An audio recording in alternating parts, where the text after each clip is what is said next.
Bonjour, je suis très heureux de vous retrouver sur la Web TV Live des cadres dirigeants connectés et informés. Nous allons une fois de plus aborder les 3 sujets qui nous concernent tous et on va pouvoir échanger via le chat en live.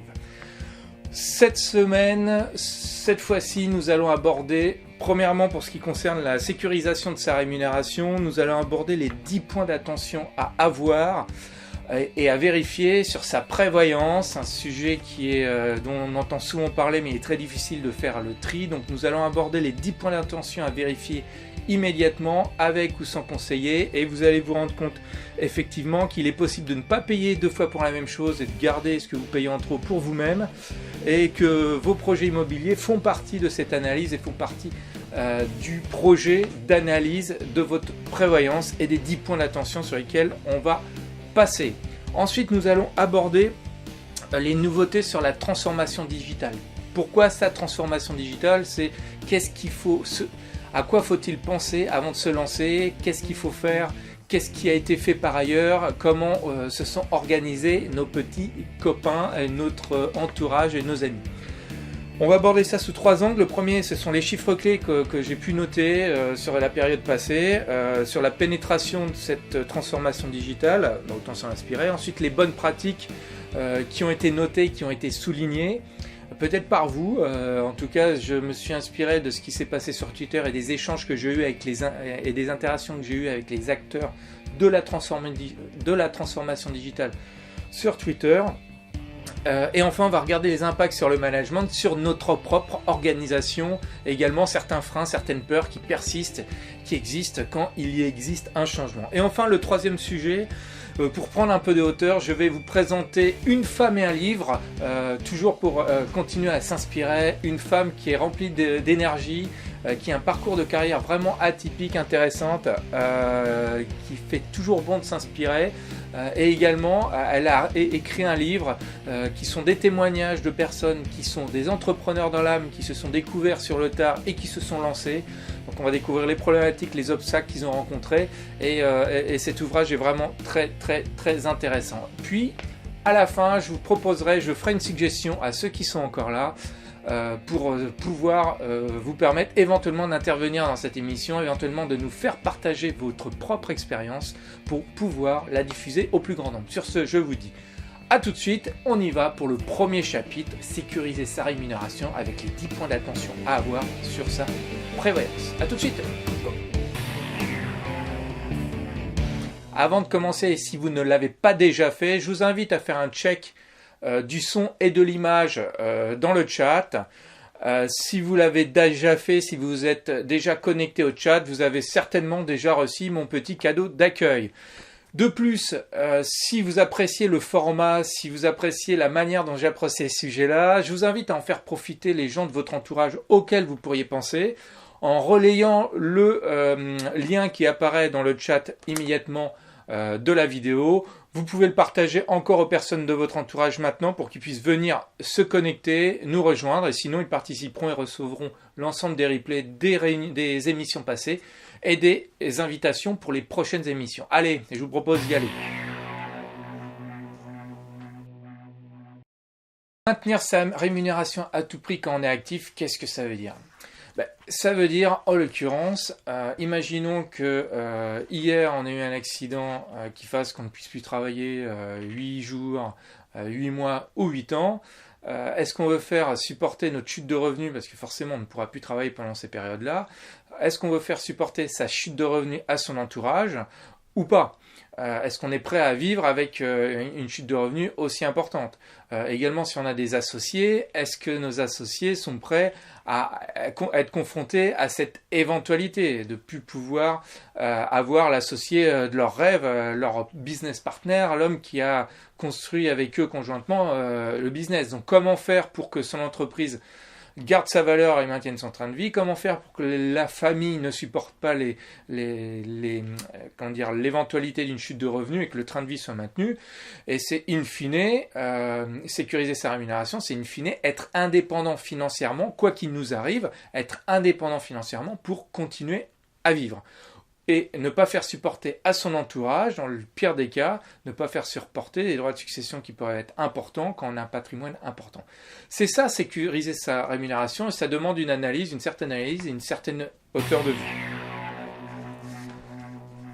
Aujourd'hui, je constate que ces sujets sont visités relativement rapidement sur le coin d'une table, donc c'est pour ça que je propose deux moyens pour pouvoir effectuer cette analyse, et également les 10 points d'attention qu'on va parcourir tout de suite. Les 2 moyens, vous allez les avoir dans les commentaires de la vidéo. Après, je le ferai dans un quart d'heure, ça devrait être publié, et vous le recevrez par mail également tout à l'heure. Donc les 2 moyens de pouvoir faire votre analyse et également les 10 points d'action. Donc les 10 points d'action, quels sont-ils? Alors les 10 points d'action, quels sont-ils? D'abord, vous avez certainement dû voir que la prévoyance, beaucoup de gens en parlent, beaucoup de gens disent tous les contrats se ressemblent, beaucoup de gens disent ça se fait rapidement, il n'y a pas besoin d'analyser, ça se fait sur le coin d'une table quand on lance son activité. Voilà. La réalité, c'est que c'est un petit peu plus complexe, surtout si on veut éviter de payer 2 fois pour la même chose. C'est beaucoup plus complexe, et surtout quand on dit tous les contrats sont les mêmes, je vous invite à fuir cette phrase, parce que ce n'est pas vrai. C'est pas vrai que ça ait des exclusions à qui va recevoir les fonds, au niveau de garantie, au montant que vous allez recevoir, il y a toujours des particularités, il est important de pouvoir avoir un œil dessus. Avec les 10 points d'attention qu'on va aborder tout de suite, vous allez savoir sur quoi se concentrer. En l'occurrence, l'un des premiers points d'attention, c'est compléter sa protection sociale en utilisant des contrats flexibles pour faire du sur-mesure. Ça veut dire quoi? Aujourd'hui, en fonction de votre statut social, si vous arrive un pépin grave, temporaire ou définitif, votre régime obligatoire, que vous soyez profession libérale, assimilé salarié ou autre, va vous verser un complément de revenu pour maintenir votre train de vie. Ce complément de revenu ne vous suffira pas à vivre, parce que dans le meilleur des cas, et vous allez le voir dans une des vidéos que je mettrai dans les liens, dans lequel j'aborde en détail comment faire ce calcul, donc le complément de revenu qu'on va vous verser vous permettra de vivre dans le meilleur des cas avec la moitié de votre dernière rémunération, la moyenne des dernières années. Donc ça veut dire que vous n'arriverez pas à atteindre la moitié de votre dernière rémunération. Ça veut dire qu'il faut avoir ce chiffre et compenser les découvertes pour qu'au moins vous ayez l'équivalent de la moitié de votre rémunération, voire plus, si c'est possible. Ça, c'est la première chose. Il faut que ce soit du sur-mesure, en fonction du type de sinistre, que vous puissiez sélectionner les montants et savoir avec certitude quels montants vous seront versés. Ensuite, la deuxième chose, c'est d'avoir un dispositif qui soit modifiable, adaptable à tout moment. C'est-à-dire que votre situation peut changer, votre revenu peut changer, votre situation également, les capitaux qu'on peut mettre, si hier vous avez un décès, le lendemain il y a des charges financières qui seront absorbées par votre famille, par votre entourage, il se peut parfois que ces capitaux, on soit obligé de les changer parce que votre typologie familiale a changé, ou tout simplement parce que votre patrimoine a changé. Donc c'est important d'avoir un dispositif modifiable et adaptable à tout moment. Voilà. Troisième point, c'est avant de prendre une décision, je vous invite vraiment à avoir la big picture. Ne pas s'arrêter au contrat sur son activité, c'est regarder le contrat du conjoint, quelle situation il a, regarder sa situation personnelle, les projets qu'on a mis en place, regarder ses projets, les prêts qu'on a éventuellement, parce qu'on a également une prévoyance qui est adossée à ces prêts financiers. Vous verrez que les garanties des prêts financiers sont relativement limitées, donc il faut bien les regarder, parce que vous pouvez vous rendre compte que même en cas d'accident, normalement cette assurance doit prendre le relais sur votre prêt si demain vous n'êtes plus là, ou si vous avez une invalidité, ou bien si vous êtes en arrêt de travail, mais il se peut que le contrat que vous avez mis en place ne se déclenche pas du tout, parce que vous ne rentrez pas dans la case. Donc ça, c'est important de le vérifier, parce que même sur un projet d'investissement sur lequel vous êtes convaincu que le capital va se libérer en cas de décès, ça effectivement il n'y a pas d'ambiguïté, le plus compliqué c'est l'invalidité, c'est-à-dire qu'on est toujours là, on a une charge pour sa famille, parce qu'on est toujours vivant et malheureusement on ne peut plus travailler, ou dans le meilleur des cas on ramènera un tiers de sa rémunération dans le foyer. Donc ça peut avoir des conséquences lourdes, et ça c'est un point qu'il faut effectivement visualiser. C'est ce que j'appelle avoir la big picture. C'est pas juste le contrat, parce que sincèrement c'est pas l'enjeu. L'enjeu c'est de regarder ce qui est mis en place sur 360 degrés de votre situation personnelle. Ensuite, Le quatrième point, c'est que les cotisations doivent refléter le résultat des garanties. C'est-à-dire que si vous payez 5 euros par mois, il faut savoir que vous allez avoir le résultat de 5 euros par mois. Et donc ça aussi, ça doit résonner en vous et ça doit être un alerteur. Les cotisations reflètent le niveau de garantie. Il n'y a pas de miracle. Si vous voulez quelque chose de sophistiqué parce que vous avez une situation et que votre situation elle est unique, donc vous allez faire du sur-mesure dans votre protection sociale, eh bien, les cotisations ne seront pas de 15 ou 5 euros par mois. Ensuite, un autre point qu'il faut regarder, ce sont les conditions de déclenchement de ces garanties. Elles doivent être écrites clairement, elles doivent être lisibles par n'importe qui. C'est pas quelque chose de compliqué avec des conditions qui vont dans tous les sens. Vous devez être en capacité de pouvoir lire sous quelles conditions cela se déclenche et sous quelles conditions cela ne se déclenche pas. C'est indispensable. C'est un point d'attention également à avoir parce que vous pourriez être surpris. Voilà. Également, un point qui est important, ce sont les exclusions. Les contrats, c'est pour ça que les contrats de loin se ressemblent, mais de près, il y a des exclusions. Des exclusions existent. Chacune de ces exclusions, elles doivent être claires également. Si vous avez une exclusion liée au fait que vous avez une intervention médicale et que cette intervention médicale, si elle se reproduit ou si elle a des conséquences sur votre santé, eh ben, l'assureur ne versera pas ses garanties. Il faut que ce soit dit avant et éclairci avant vous signez votre contrat et que ce soit lisible par exemple par votre médecin. Donc l'un des conseils que je prodigue à l'ensemble des gens avec lesquels je travaille, c'est si vous avez un doute, le document d'exclusion, allez le faire lire à votre médecin, à votre chirurgien, à votre ami qui va pouvoir dire ah oui c'est clair, c'est pas clair. En tout cas, vous devez connaître et savoir s'il y a une exclusion. Et si c'est pas clair, demandez quelles sont les exclusions si on vous fait aucune vérification personnelle. C'est dommage qu'après un sinistre, on vous dise ah ben non, c'était pas inclus à l'intérieur du contrat actuel pour les raisons qu'on va soulever, qui sont les petites lignes en bas du contrat. Ensuite, mettre les garanties de prévoyance adaptées aux besoins de sa profession et éviter de faire comme son voisin. Ça, c'est un coup très classique que je rencontre qui consiste à dire à mon voisin, en tout cas j'ai un ami qui a le même business que moi, il m'a dit de mettre ça donc je fais la même chose. C'est pas lié, vous voyez, chacun a sa situation personnelle et les protections sociales sont effectivement pour tout le monde les mêmes, mais par contre les garanties que vous allez mettre au-dessus qui vont venir compléter la chute de revenus que vous pourriez avoir en cas d'invalidité, d'arrêt de travail ou du décès, n'a rien à voir avec son voisin. C'est vous, votre situation personnelle, vos projets, parce que vous avez peut-être mis des choses qui peuvent compenser votre chute de revenus que votre voisin n'aura pas. Ça, il n'y a qu'une analyse profonde et détaillée qui permet de le voir, qui permet de le détecter, et qui permet de mettre en lumière et de vous rassurer également. Ça va permettre de dire, ça au moins, là-dessus, sur ce point, moi je suis au clair, ma famille est sereine, elle ne va pas supporter ma chute de revenus en cas de pépin. J'ai mis les moyens en place et dans le pire des cas, en cas de décès, en cas de succession, c'est pas non plus ma famille qui va supporter ces droits-là. J'ai mis tout ce qui va en place. Leur patrimoine ne sera pas amputé malgré la peine. Voilà.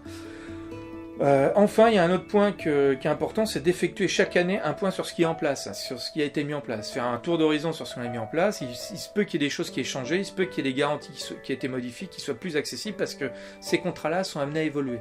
Leur évolution parfois sont intéressantes.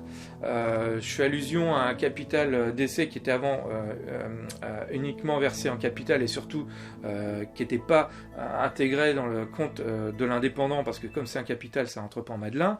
Il y a des possibilités pour faire rentrer un capital en Madelin. Donc c'est des options, des évolutions des contrats et c'est toujours intéressant de pouvoir le savoir et d'en discuter avec son conseiller. Voilà, moi c'est ce que je recommande.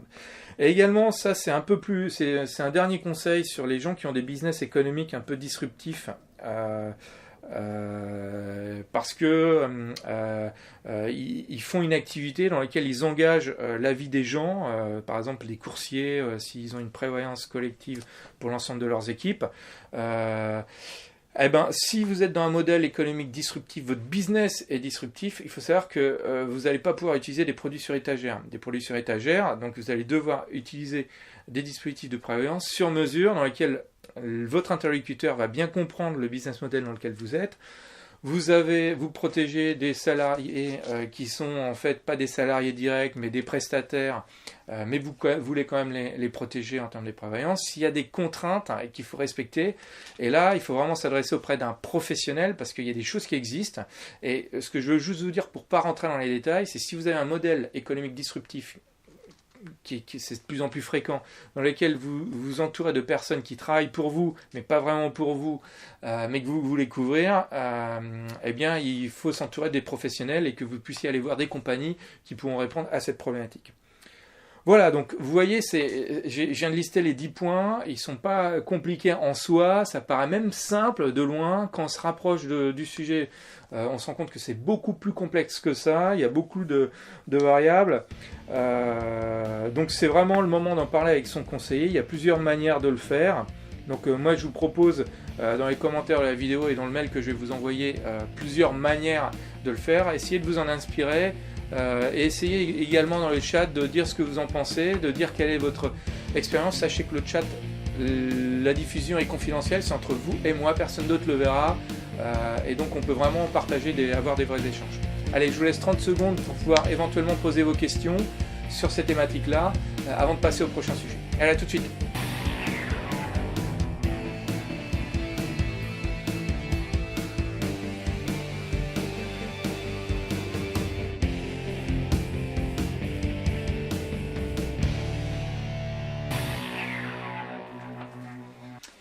Je vous propose de passer au deuxième sujet, la transformation digitale. J'espère que vous avez eu le temps de poser vos questions, que le temps que je vous ai donné vous a suffi. La transformation digitale, j'ai l'intention de partager les 3 thématiques que je vous ai soulignées tout à l'heure. C'est des chiffres pour se convaincre ou pas que c'est nécessaire d'y aller. On va parler aussi de bonnes pratiques. On va parler également du management, l'intelligence artificielle.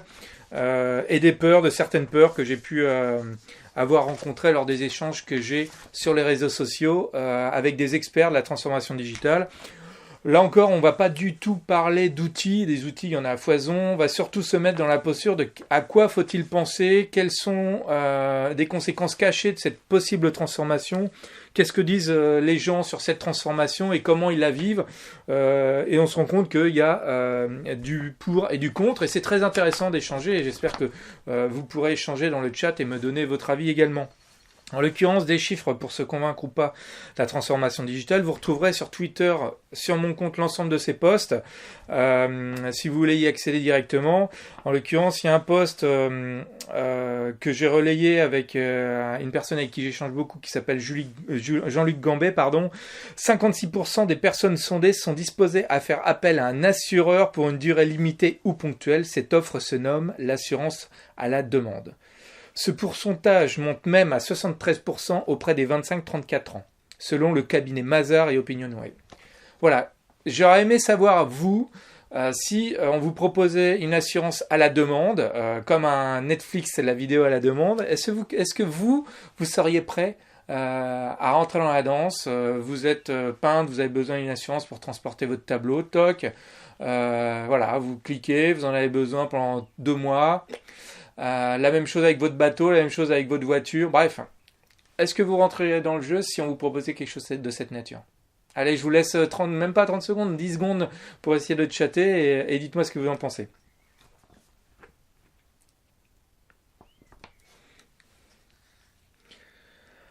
Allez, ensuite on continue.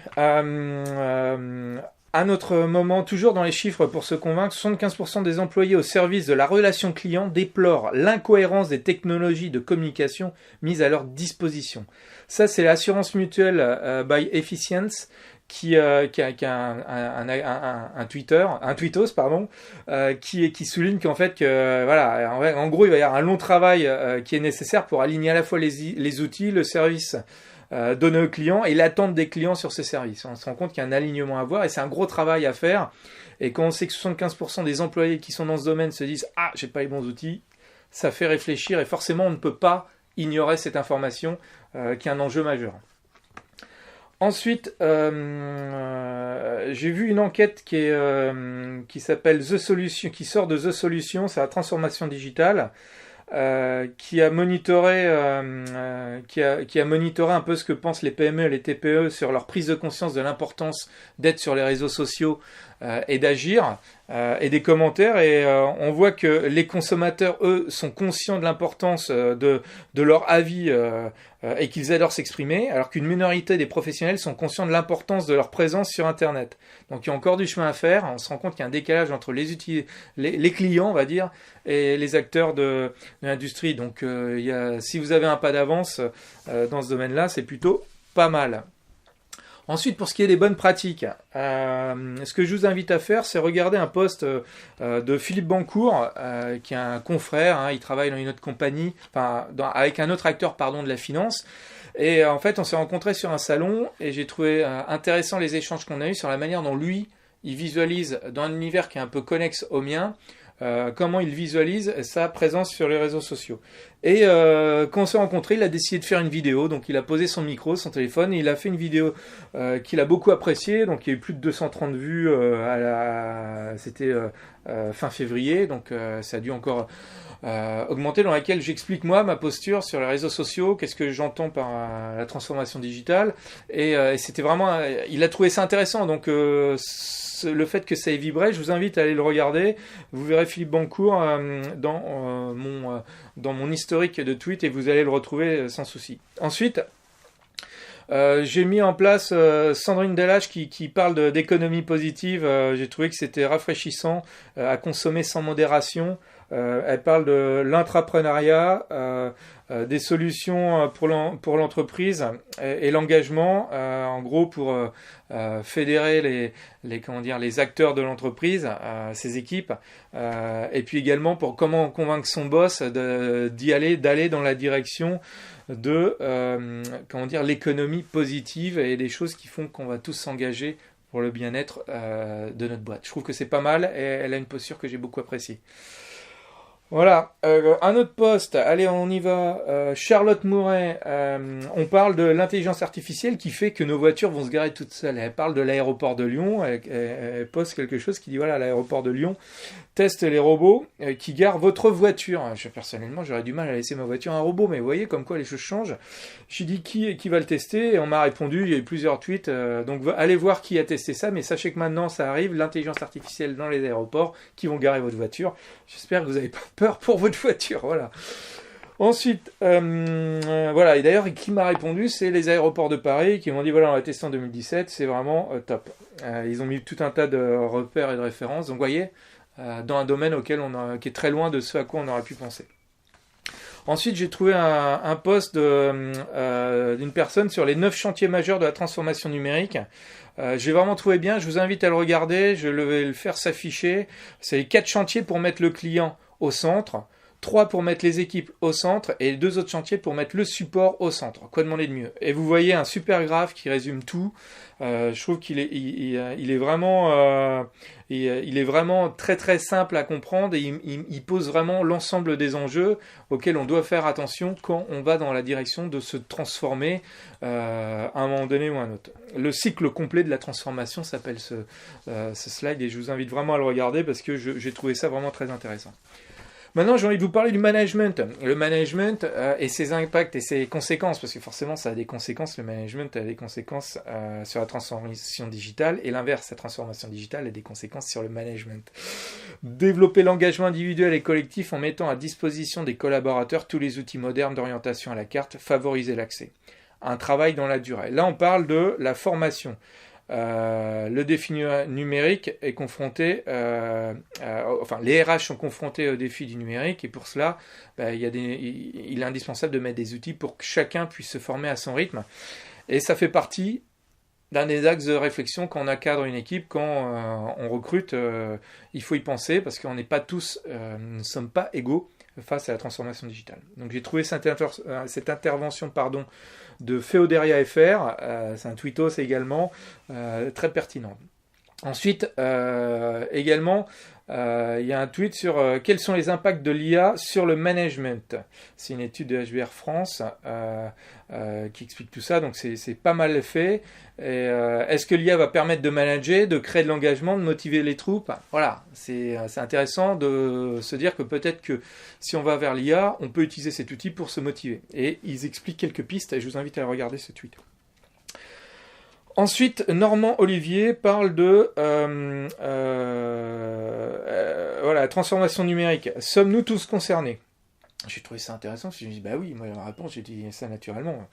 Dans notre vie professionnelle, comme dans notre vie personnelle, tout change. Voilà. Donc les modes de consommation, de communication, comment faire face au changement. Et donc en fait, voilà, il aborde ça sous un angle assez intéressant. Si la transformation digitale impacte directement les produits et les services des entreprises, n'oublions pas qu'elle implique aussi un management adapté aux différentes générations qui composent les collaborateurs. À méditer. Voilà. On revient sur le post précédent, sur l'IA et la nécessité de mettre des dispositifs de formation, parce que, je vous le confirme, nous ne sommes pas égaux face à la transformation digitale. Ensuite, là, on va parler sur le chapitre de l'intelligence artificielle. Et toujours, là, c'est un post d'assurance mutuelle by Efficience. J'espère que je le prononce correctement. Sinon, dites-le moi, parce que vous êtes peut-être l'un des éditeurs de ce post. C'est 77% des professionnels de l'assurance estiment que l'intelligence artificielle va transformer leur rôle à l'avenir, selon une étude du FRIS. Voilà, 77%. Donc, est-ce que ça crée une peur ou pas? Voilà, ça va être intéressant de voir comment ça va rentrer dans nos métiers. Comment les utilisateurs, les clients vont également interagir avec l'IA. Ensuite, il y a, avant d'annoncer l'usage de l'IA dans sa proposition de valeur, vérifier si l'application est bien en ligne avec la définition de l'intelligence artificielle. Parce qu'en fait, il est souvent constaté que 40% des startups en Europe n'ont pas d'IA dans leur modèle, alors qu'elles prétendent en avoir. Donc en gros, l'intelligence artificielle, avant d'annoncer qu'on en a qu'on en a déployé dans sa solution, vérifier qu'elle est bien déployée.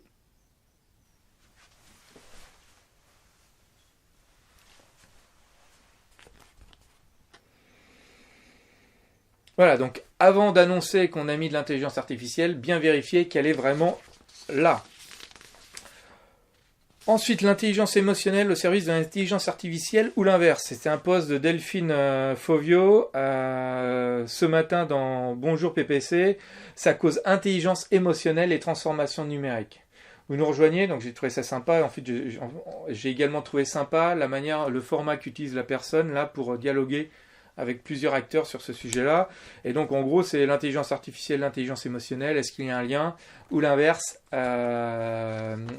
C'est toujours intéressant de s'inspirer de l'intelligence émotionnelle et des choses qui existent sur ce domaine. Nos peurs, c'est un autre sujet que je voulais aborder, que je traite. Je prends un peu les peurs qui arrivent. J'ai eu pas mal d'échanges, un peu virulents d'ailleurs, énergiques plutôt, sur ce sujet-là. Donc j'aime bien un peu tester. Il y a 80% des Français craignent une déshumanisation des services publics à cause de la transformation digitale. Voilà. Est-ce le cas? Est-ce pas le cas? Est-ce que ça va être utile ou pas de la rendre digitale? Est-ce que ça va nous être utile? Voilà, ça c'est une peur. Est-ce qu'on va pouvoir y faire face ou pas? En tout cas, il faut toujours avoir ça en tête, c'est que cette transformation digitale qui peut paraître utile pour certains, c'est mon avis, peut paraître hostile pour d'autres, et ça on l'aura même quand on fera sa propre transformation digitale. Voilà, j'ai abordé des bonnes pratiques aux chiffres sur l'utilisation de la transformation digitale. N'hésitez pas à retrouver l'ensemble de ces posts sur Twitter. C'est là où j'ai réuni ces informations-là. Et si vous-même, vous avez des informations à partager, je vous invite à m'en faire part. Allez, à très bientôt. Si vous-même vous avez des informations à partager avec moi, ce que je vous invite à faire, c'est à me le communiquer. Allez, maintenant je vous propose de passer au sujet suivant, au dernier sujet. Une femme, une lecture inspirante, c'est tout de suite. Voilà, maintenant, aujourd'hui j'ai envie de vous présenter Dominique Barrault. Elle est storytelleuse et depuis l'ère du Minitel, elle travaille sur la transformation digitale. Donc elle connaît très très bien les enjeux et elle a une double casquette de coach et en plus elle a écrit un ouvrage qu'on va aborder immédiatement. En gros elle dresse le parcours de personnes qui vont vivre des changements dans leur vie professionnelle, donc des gens qui sont salariés ou pas, qui vivent des choses, qui sont bousculées et qui arrivent à rebondir de manière intéressante, vraiment. Donc ça nous permet de découvrir leurs obstacles, peut-être même de s'identifier à leur propre parcours.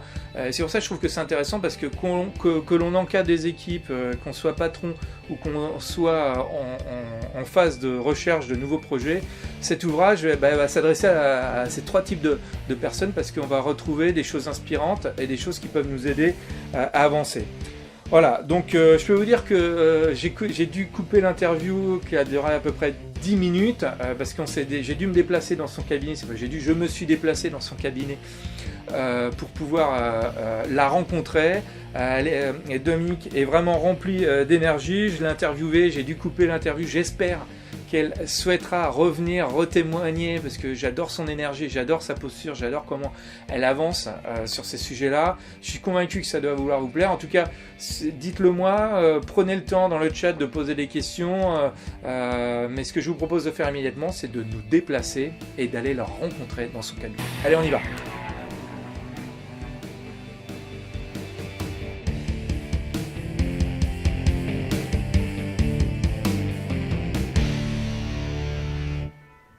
Bonjour Olivier.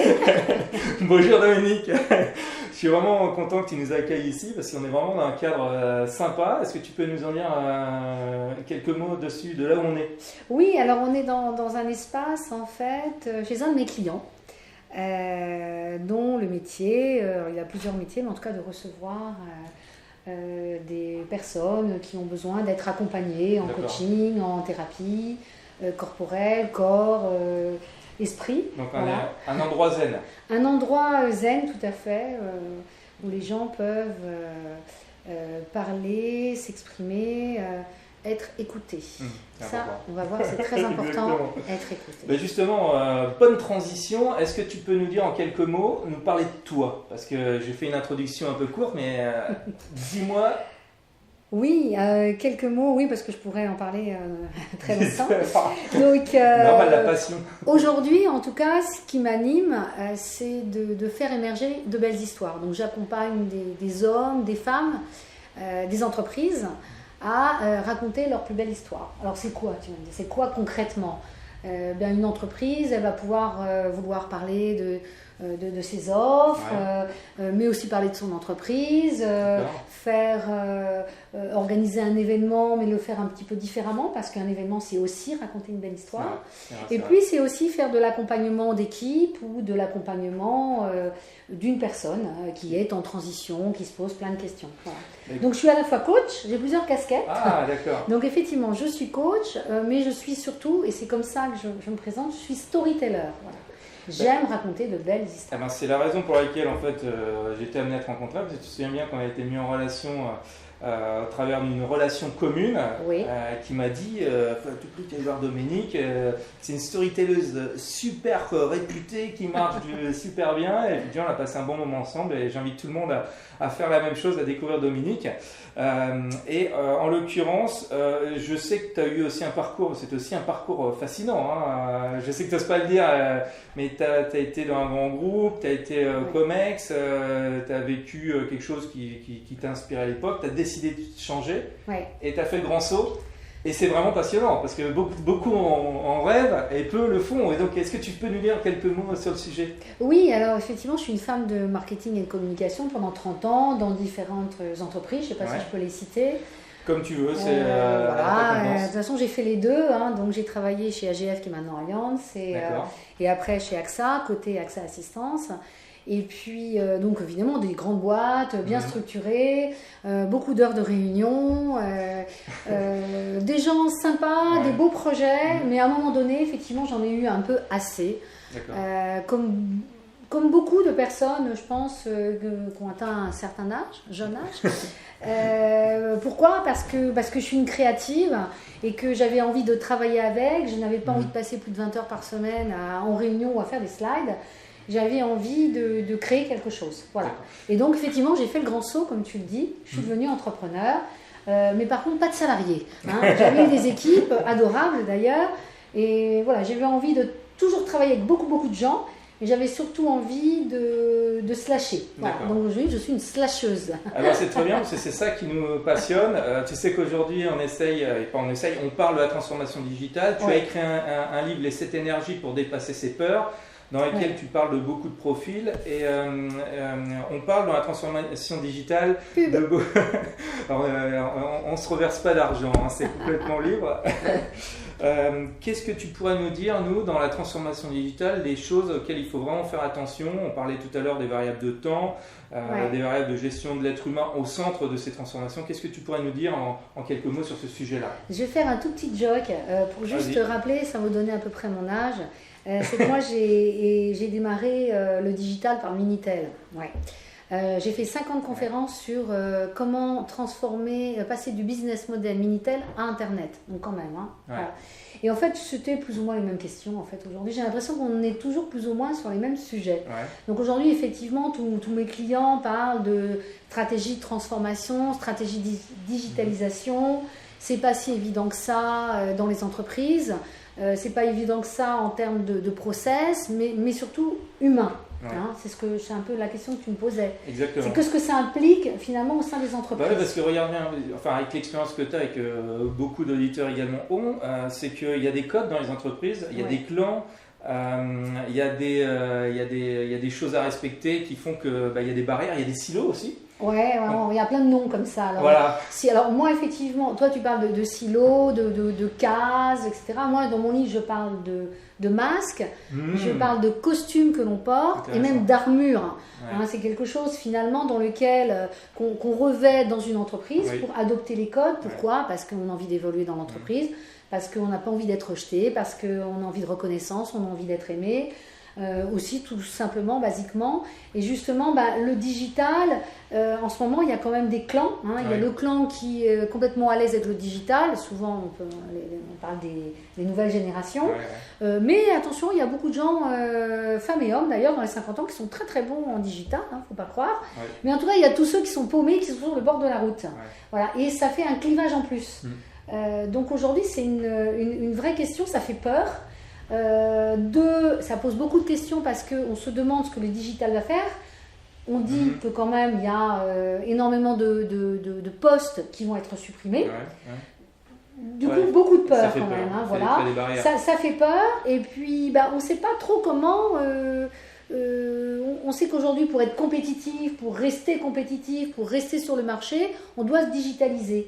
Oui, mais comment? Et surtout, comment ne pas perdre l'humain finalement qui reste quand même à mon avis au cœur de l'entreprise. Et tu vas me poser des questions sur justement comment ça fonctionne par rapport aux clients. Alors justement, comment tu peux ce temps gagné, comment tu peux le mettre en place?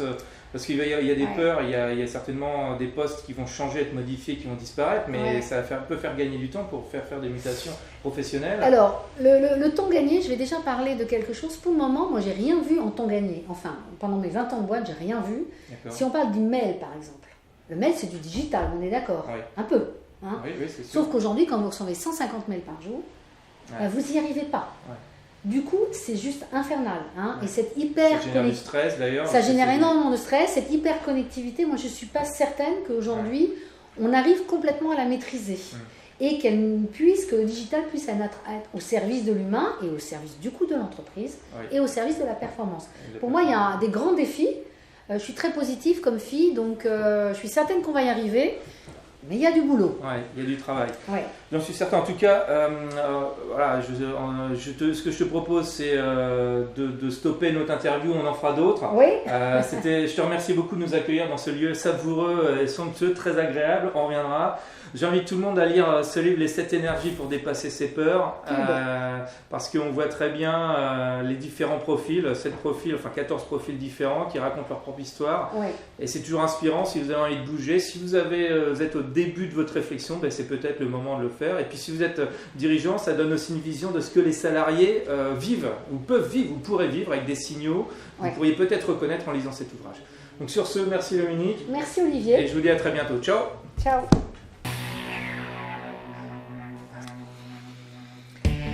Voilà, j'espère que ma promesse a été tenue, j'espère que les échanges qu'on a eu avec Dominique, que j'ai un peu écourté, vous ont plu. On arrive au terme de cette émission, donc s'il vous plaît, n'hésitez pas à échanger, je suis toujours sur le chat, n'hésitez pas à échanger, je vous répondrai en live à vos questions. On arrive au terme de cette émission, réservez la prochaine date, vous allez recevoir par mail les éléments pour savoir quand et où vous connectez pour la prochaine date. Vous allez également recevoir par mail, pour ceux qui se sont inscrits, le détail des liens que j'ai mentionnés, des vidéos à regarder et des contenus qui vont pouvoir vous faire avancer sur les 3 thèmes que j'ai abordés. En attendant, prenez soin de vous, inspirez-vous, regardez ce qui est autour de vous, venez vers moi. Et comme je vous l'ai promis, je souhaite faire aujourd'hui une proposition qui consiste à dire, si vous souhaitez participer à cette émission, vous souhaitez contribuer, comme Dominique, témoigner, donner votre vision sur un format de 10 minutes, un quart d'heure maximum, alors contactez-moi, je serai ravi de pouvoir le faire. Je serai aussi très fier de relayer votre information et votre actualité à partir du moment où elle colle à ce dont on parle, la sécurisation de la rémunération du dirigeant, la transformation digitale et bien sûr une lecture, un homme et une lecture à découvrir pour toujours continuer à s'inspirer. Donc contactez-moi via le chat, vous pouvez encore le faire maintenant, il va rester ouvert. Et sur ce, je vous dis encore une fois, prenez soin de vous et à très bientôt. Allez, au revoir.